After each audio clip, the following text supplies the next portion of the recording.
Kakinada urban rural విశ్వ బ్రాహ్మణ సంక్షేమ సంఘం నూతన కార్యవర్గ ప్రమాణ స్వీకార మహోత్సవం అత్యంత వైభవంగా జరిగింది.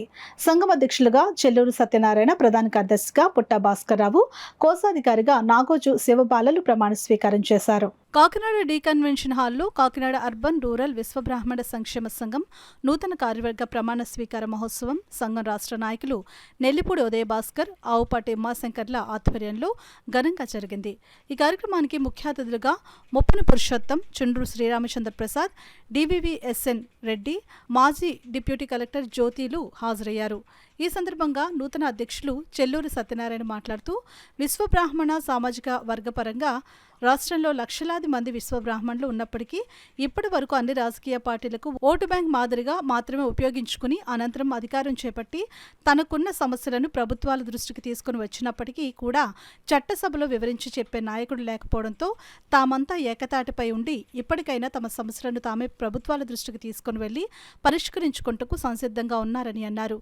ఈ కార్యక్రమానికి విచ్చేసిన గొరస శ్రీనివాసాచార్యులు, దార్ల పాపయ్య ఆచారి, తణుకు జయచంద్ర ప్రసాద్, నక్కా చిట్టిబాబు, కె బంగారుబాబు, నరవ రామారావు, దాసు, తాళబొత్తల చిన్నబాబు, అనపోజు వెంకటరమణ, నల్లబాటి నాగబాబు, వీరమల్ల శ్రీనివాస్, వెంకటరమణ, పెంట రాధాకృష్ణ, నెల్లిపూడి వెంకటేశ్వరరావు, నరవ శ్రీను, గోడి సత్యబాబు, అరసవెల్లి పూర్ణచంద్రరావు, వసుధ శ్రీదేవి, గెడ్డం వెంకటరమణ తదితరులు పాల్గొన్నారు.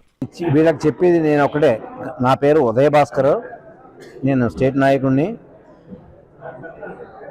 వీళ్ళకి ఐకమత్యంగా ఉండి, ఈ సంఘాన్ని ఐకమత్యంగా ఉండి మంచి మంచి పథకాలతో ముందుకెళ్ళి ఎక్కువగా ఎవరి దగ్గరికి వెళ్ళినా ఎక్కువగా ఐకమత్యతగా ఎక్కువ మంది వెళ్ళి వాళ్ళ స్ట్రెంగ్త్ చూపెట్టి వీళ్ళ కోరికలు నెరవేర్చుకోవాల్సిందిగా వీళ్ళకి సజెషన్ ఇస్తున్నానండి.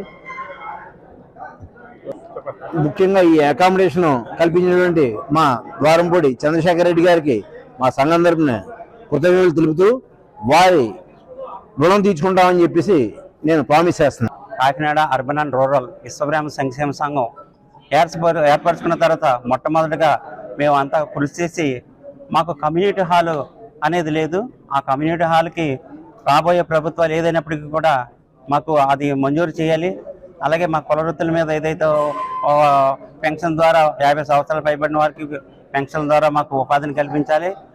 అలాగే మాకు ఎన్నో సమస్యలు ఉన్నప్పటికీ కూడా ప్రభుత్వాలు మాకు చట్టసభల్లో 30 లక్షల మంది రాష్ట్రంలో ఉన్నప్పటికీ కూడా మాకు ఈ చట్టసభల్లో రాజ్యాధికారం లేదు. అదేవిధంగా మనకి ఎన్నో సమస్యలు ఉన్నాయి.